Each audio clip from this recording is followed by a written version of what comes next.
पियेंगे गाजा वाजा लेके डीजे बाजा बाजा देवघर जाएंगे सब साथ। ओम नमः शिवाय बोल के आगे पीछे सभी डोल के हम सब नाचेंगे सारी रात। खूब पियेंगे गाजा वाजा लेके डीजे बाजा बाजा देवघर जाएंगे सब साथ। ओम नमः शिवाय बोल के आगे पीछे सभी डोल के हम सब नाचेंगे सारी रात। कांवर मोतिहारी से लाएंगे कि देवघर डीजे बजाएंगे। कांवर मोतिहारी से लाएंगे सावन भर डीजे बजाएंगे। Presented by New Rag Music.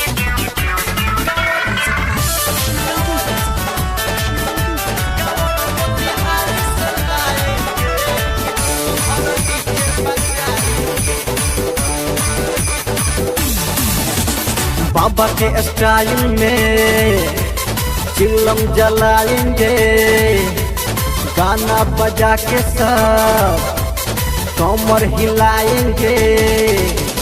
बाबा के स्टाइल में चिल्लम जलाएंगे, गाना बजा के सब कमर हिलाएंगे।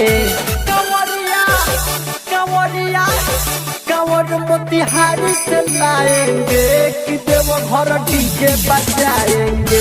कांवर मोतिहारी से लाएंगे सावन भर डीजे बजाएंगे।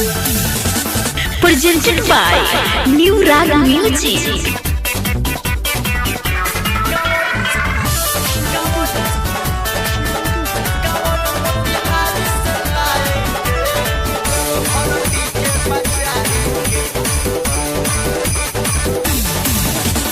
डमरू और त्रिशूल से कांवर सजाएंगे, तेरे ही चरणों में बाबा हम आएंगे।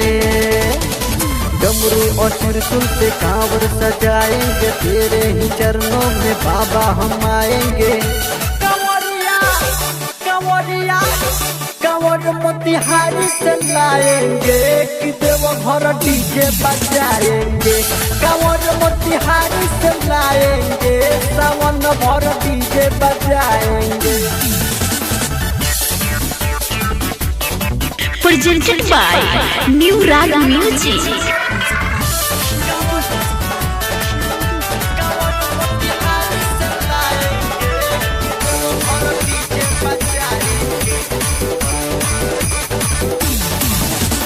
रवि शंकर से हम डीजे मंगाएंगे, आशिक आकाशवा का गाना बजाएंगे।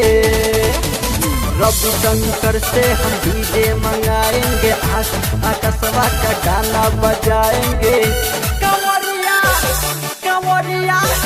कांवर मोतिहारी से लाएंगे कि देवघर डीजे बजाएंगे। कांवर मोतिहारी से लाएंगे सावन भर डीजे बजाएंगे। पियेंगे गाजा वाजा लेके डीजे बाजा बाजा देवघर जाएंगे सब साथ। ओम नमः शिवाय बोल के आगे पीछे सभी डोल के हम सब नाचेंगे सारी रात। खूब पियेंगे गाजा वाजा लेके डीजे बाजा बाजा देवघर जाएंगे सब साथ। ओम नमः शिवाय बोल के आगे पीछे सभी डोल के हम सब नाचेंगे सारी रात। कांवर मोतिहारी से लाएंगे कि देवघर डीजे बजाएंगे।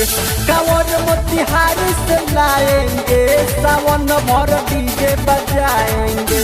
गोल्ड रिकॉर्डिंग स्टूडियो पंचमुखी चौक कलवारी।